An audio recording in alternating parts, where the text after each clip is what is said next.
यहाँ पर आपको अहम खबर दें, हुकूमत की मुस्तहकम मुआशी इस्लाहात और तेज़ रफ्तार डिजिटल तरक्की के बायस पाकिस्तान आलमी बिलखसूस खलीजी सरमाकारों की तवज्जो का नया मरकज़ बन रहा है। अरब न्यूज़ में शाया मज़मून में पाकिस्तान को एक ऐसी मईशत के तौर पर पेश किया गया है जो तवील अलमुद्दती सरमाकारी की पुरकशिश मौक़े फराहम कर रही है।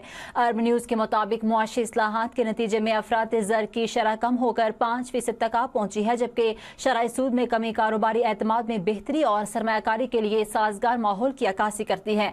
पाकिस्तान का करंट अकाउंट सरप्लस में आ चुका है और ज़र मुबादला के ज़खायर कई बरसों बाद बुलंद तरीन सतह पर पहुंच गए हैं। आलमी मालियाती इदारे और क्रेडिट रेटिंग एजेंसी भी पाकिस्तान की इस्लाहाती पेशरफ्त का एतराफ़ कर रही है। अरब न्यूज़ के मुताबिक overseas investors chamber of commerce and industry के सर्वे में पाकिस्तान को सरमाकारी के लिए काबिल अमल मुल्क करार दे दिया गया, जबकि ब्रॉडबैंड कम्युनिटी, डिजिटल अदायगियाँ और कम लागत रिटेल टाइम ट्रांजेक्शन प्लेटफॉर्म्स रोज़मर्रा ज़िंदगी का हिस्सा बन चुके हैं। मुआशी माहिरीन ने अरब न्यूज़ में शाया मज़मून को पाकिस्तान की उभरती हुई मईशत की बेहतरीन अक्कासी करार दे दिया।